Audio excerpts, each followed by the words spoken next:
Баршаңызға сәлем, менің атым Диярбек және мен студентпін әрі хисап стартапының негізін қалаушысымын. Біз орта және шағын бизнестардың жұмысшыларын бақылау үшін IT өнімдерін жасаймыз. Олардың қазіргі басты проблемалары жұмысшыларды бақылаудағы хаос, жұмыс ауысымдарын жиі дәптерге жазылуы, уақыт есебі Excelде жүргізілуі, ал тапсырмалар Telegram чаттарында қалып қоюы. Осының кесірінен қызметкерлер шатасады, менеджерлер жалақыны есептеуге сағаттарын жұмсайды, ал бизнес қателіктердің салдарынан ақша жоғалтады. Сондықтан біз хисапты құрдық. Бұл барлық осы рутинаны цифрлық форматқа көшіретін SAS платформасы. Басшылар нақты уақыт режимінде процесстерге толық бақылау алады, ал қызметкерлер жұмысқа арналған ыңғайлы мобильді қосымшаға ие болады. Ал енді хисапты жұмыс барысында көрейік, ол қалай істейді. Бұл админ үшін ең маңызды дашбордтардың бірі табель. Бұл жерде админ жұмысшылардың қашан келгенін, қашан кеткенін, статустарын бағалап отырады. Кім қашан келді, кім үшін бүгін демалыс күні, бәрін көруге болса болады.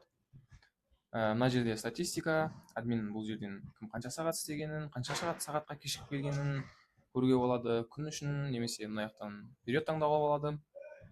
Бұл жерде жұмысшыларын бақылап отырады, барлық данныйларын тексеріп, бұл жерден жаңа жұмысшы қосуға болады.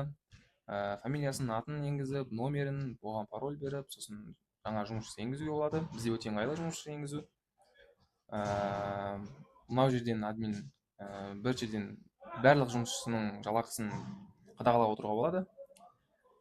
Кім қанша айлық алып жатыр, не үшін, қалай, қанша налог болып жатыр, бәрін бір жерден есептеп көріп отыруға болады.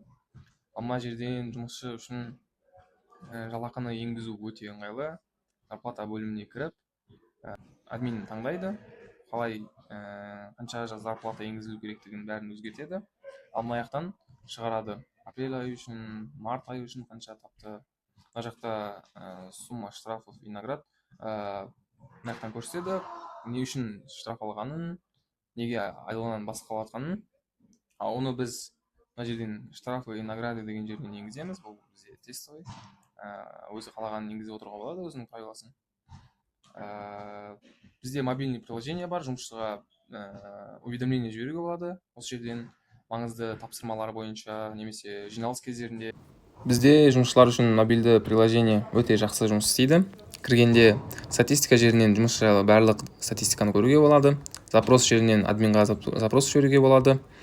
Ал сосын сканер деген жеріне кіреді, админ тағайындаған QR-кодты сканерлейді, сосын админ тағайындаған адреста болуы тиіс.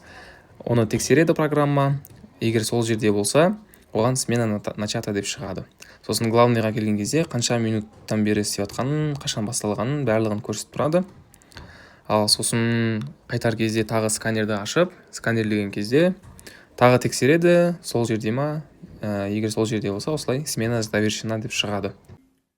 Ал енді ең маңызды әрі қызықты бөлімі біз қалай ақша табамыз. Біз B2B SAS платформа болғандықтан компаниялармен жұмыс істейміз. Компаниялар бізден өздері қалаған тарифтарды алады, оған ай сайын ақша төлеп отырады. Осылай бізде қазір 3 тариф бар: Light, Business, Pro. Если осы тарифтар қанағаттандырмаса, бізде индивидуальный тарифтар жасап беруге мүмкіндік бар. Бізге хабарласса жасап береміз. Бізде қазір алғашқы клиенттермен сөйлесу жұмыстары кетіп жатыр. Бір жер бізді қазір тестовый режиммен қолданып жатыр. Осылайша біз масштабқа дайынбыз. Неліктен хисап нархоз аренада болу керек?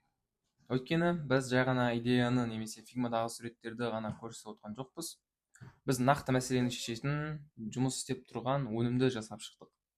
Қазір бізге агрессивті маркетинг және нарық үлесін тез жаулап алу үшін MA7 және Most'тан инвестициялар мен Smart Money қажет. Біз масштабталуға дайынбыз. Назарларыңызға рахмет.